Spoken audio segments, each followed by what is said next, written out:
Hey guys, and welcome to a brand new video here on FPL Now. Today we're going to be going over my updated wildcard draft for game week 9. So if you're excited for the video, make sure to drop a like down below. Let's try to hit 50 likes. Leave a comment, are you wildcarding this week? Subscribe if you're brand new, and let's get into the video. So, starting things off, after the first week of international break, there have been a couple of injuries, a couple of rumors circulating Twitter and stuff. So of course that has impacted my draft. But we won't be having a final draft until obviously like Thursday, Friday at the end of the week when we know all the information, players are back in their squads and stuff like that. But either way, in goal, I've gone back to Nick Pope and Iverson as well. I did have Gaeta in there. I just feel like Nick Pope for 5.2 is probably one of the better keepers to have at the moment. Now, there are other options as well that I could potentially have. One of them being Saar for Wolves. He doesn't have the greatest fixtures coming up, but he doesn't have like terrible fixtures. Wolves have been really good at keeping the ball out of the net this season so far. So I don't think he's a terrible option. He's the second highest scoring keeper as well with 37 points, with Nick Pope just ahead on 38. But of course, a lot of those points came from that penalty save that Saar made. I think he got like a 15 points of that game as well. So yeah, he is the second most scoring keeper, but again, one of those was a penalty save.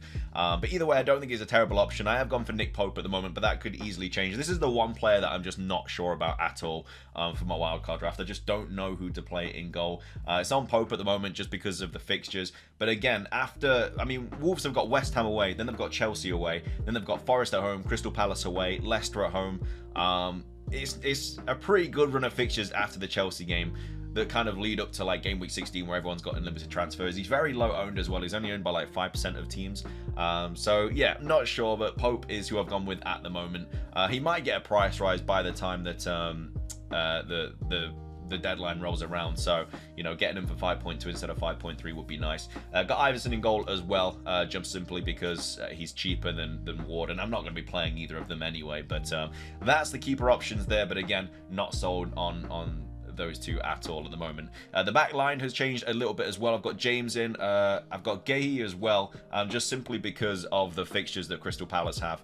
If I'm not going to have Gaeta, then I'm going to have a Crystal Palace defender. He's pretty much nailed as well. He's played 90 every single game so far this season. He played 90, Arsenal, Liverpool, Villa, City, Brentford, Newcastle. Now, Crystal Palace don't have the greatest expected goals conceded, but they have played some top teams in that time. They played Arsenal, Liverpool, and City in the first 6 fixtures, so their expected goals conceded and stuff is definitely going to get better, especially with the run of fixtures they've got coming up. Of course, they've got Chelsea as well. They haven't had the best start to the season in terms of who they've played, but they've not exactly been awful. And I think after that Chelsea game, with the run of fixtures they've got, I think doubling up on Newcastle players will be really nice. Of course, everyone's going to own Zaha, but I think a defender as well is going to be really good. Also gone Cancelo as well. Again, not 100% convinced if I'm going to go Cancelo or Trent. Trent does have Brighton, and then he has Arsenal and City. Cancelo has United, then Southampton, then Liverpool, then a blank. Whereas when City blank, Liverpool have like West Ham and then Forest. Like, their fixtures definitely pick up a bit. So that's just a bit of a decider there. I might keep Cancelo until the blank and then bring in Trent when, of course, City blank and then Trent has West Ham at home, but not completely decided on that. Gone Trippier as well, just simply because he's just such a good player to have at the moment. 5.2, but he's on set pieces, and he just loves a bonus point. And then gone Kilman as well. If I don't have Saar, I want a Wolves defender just because of the fixtures that they've got coming up after the Chelsea game. They've got Forest, Crystal Palace, and then Leicester. And then it's like Brentford, Brighton, Arsenal. Like, not great, but not terrible. Like, I mainly want him for like the Forest and the Leicester game. And he's just going to be there for like, you know, because it's a big blank game week in game week 12. So I kind of just want players there that I know that are going to play and stuff. I mean, Kilman's played 90 every single game week so far as well. He's not been subbed or anything. He's not missed a game, so he's absolutely nailed. So yeah, the back line's kind of weird at the moment. Like, at the start of the season, it's completely different to what it is right now. And again, I'm not completely settled on there. I don't know if I'm going to have a United player in there as well. But either way, that's the back line at the moment. The midfield has changed again. I've gone back to Salah, just simply because Salah has actually left international duty earlier, so he's going to be fit and fresh and ready for that Brighton at home game. And of course, Liverpool do need They need 3 points from that game. We don't know how Brighton are going to play under their new manager. So again, if it goes wrong for the new manager, Liverpool could get a bit of a haul there, and hopefully Salah is at the heart of it. But yeah, Salah, Martinelli, Zaha, and Maddison are they're not going anywhere at the moment. Like, I'm keeping them all. The only decision is, do I go Salah or Son? Just because obviously, when City play Liverpool, the only decent captaincy options really that week are like Spurs players. Like Kane and Son are going to be heavily captained that week. So again, I'm still toying with the idea of whether I have Salah and then obviously just keep him, or I just bring Son in, have him for the captaincy for the Everton game in game week 12, and then obviously just get rid of him for Salah for the fixture change. So again, that is probably the smarter decision, but I don't know. Salah could easily score against Brighton, Arsenal, or City. It's not like fixtures that he can't score in. And also, as well as that, his price is just constantly dropping as well. Like, he might go down to 12.8. He's already had 128,000 people take him out so far. So if he drops down to 12.8, it's just cheaper as well. And I'd rather him drop whilst I'm on my wild card, so I don't actually lose any money. Because if I have him and then he drops after my wild card, I've just lost money there. So hopefully he does drop, and I can just obviously save 0.1 on him there. But yeah, Maddison and Zaha aren't going anywhere. Both probably going to get a price rise to 8 mil and 7.3 just because of the amount of people that brought him in. I mean, 150,000 people have brought Maddison in.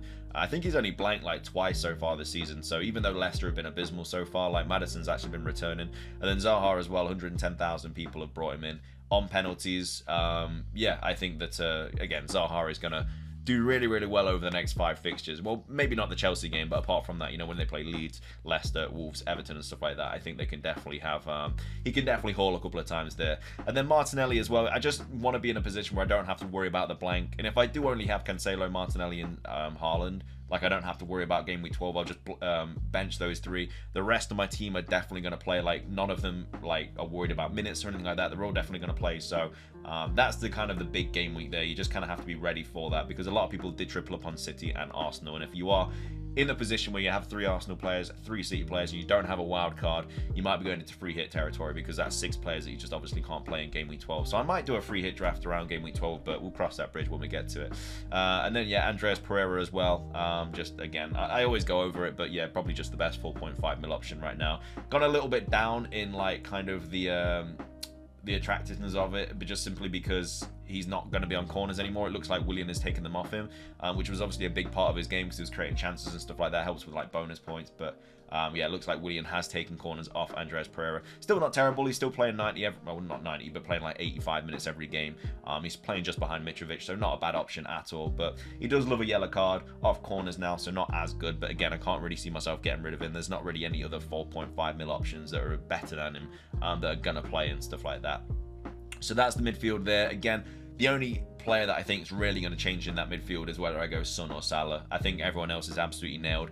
The back line is still up for debate as well. Like, if I don't have Gaeta in goal, then I'll probably have Guy. And yeah, whether I bring in the Wolves player or not, Kilman, or I go for like Dallo or something like that, who actually, I think Dallo scored like 2 goals for Portugal a couple of days ago, which is kind of crazy. Portugal have actually been playing really well. So yeah, could go Dallo or something like that. I'm really undecided on my 5th defender spot.